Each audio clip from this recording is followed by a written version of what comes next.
Thank you, Madam President. Thank you, Senator Champion. Well, Madam President, I understand and appreciate deeply what Senator Champion wants to accomplish with the bill.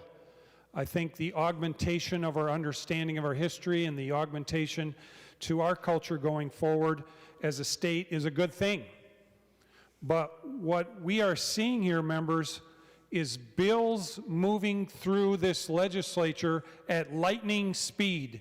They are being forced, they are being pushed, they are being sped through without the due diligence that we need to do as a legislature. As a matter of fact, Madam President, I put together my short back-of-the-napkin compilation of the number of municipalities that we're not considering with this. And I will preface that, Madam President, that I understand Senator Champion's discussion around the fiscal impact. Members, our fiscal notes represent the impact on state government. There's about 35,000 state employees in the state of Minnesota. That is a state executive departments, the executive branch's agencies. That's what it includes, the 35,000 employees of our executive branch.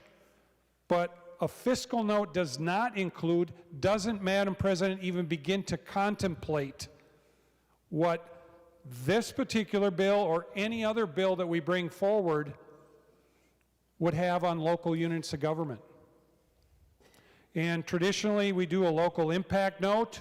Now that takes time, Madam President, but apparently the majority didn't want to wait for a local impact note as they forced this bill through at lightning speed without the level of contemplation that a good legislature should do. Madam President, that's lazy legislating. And if we are going to do our due diligence to the people of Minnesota, we would take into consideration truly the impacts that it would have. Now, Madam President, I put together my compilation. We got 87 counties in the state of Minnesota. I'll preface that, Madam President. I texted before this bill came up here today 3 people. 1 person on a county board, 1 person on one superintendent, and 1 city manager in the state of Minnesota. They're in my district. I asked them, do you currently celebrate and give employees the day off for Juneteenth in your local jurisdiction? The answer all 3 times was no. So, Madam President, we don't understand the full impact of this bill. And we haven't had that information brought forward before us. 87 counties, 852 cities in the state of Minnesota, 331 school districts, Madam President, 331. That's not the number of employees, that's the number of school districts. And Madam President, I'll point out, school districts are impacted when school's not in session. There's a good number of employees that are working full-time around the year or part-time around the year, and it impacts those school districts in that way. The courts are impacted by this, Madam President. They haven't been contemplated, or the impacts to them and the taxpayers about giving another day off. Yet another day off there has not been contemplated either. 1,780 townships in the state of Minnesota, Madam President. You add up my back-of-the-napkin math, that's 3,050 local units of government, and it doesn't even include all of them yet. And I don't know how many employees that is, Madam President, but this bill has not addressed or contemplated in the discussion we've had, because it had to be ripped through here in lightning speed in order to accomplish. There's another bill scheduled for tomorrow, lightning speed, and I'm sure there's a bunch behind that.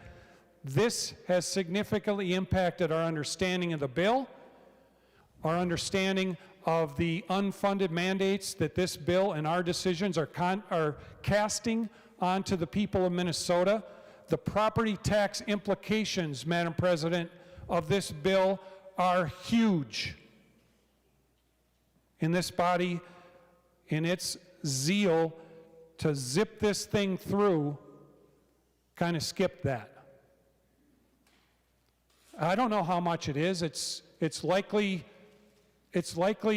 tens of millions or more dollars, maybe hundreds of millions of dollars, that this bill has an impact on our local units of government, and we are just going to wing it through here. Madam President, members, we have to do better than this. This is a good idea.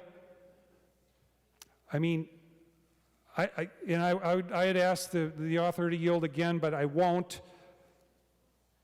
We could strike one of the current holidays or strike the day after Thanksgiving in current law and put this in there and accomplish both. But there's not time for that, Madam President. The majority here in the legislature is set on forcing through an agenda so quickly that we cannot properly contemplate and do the things we need to do for the people that sent us here. Thank you, Madam President.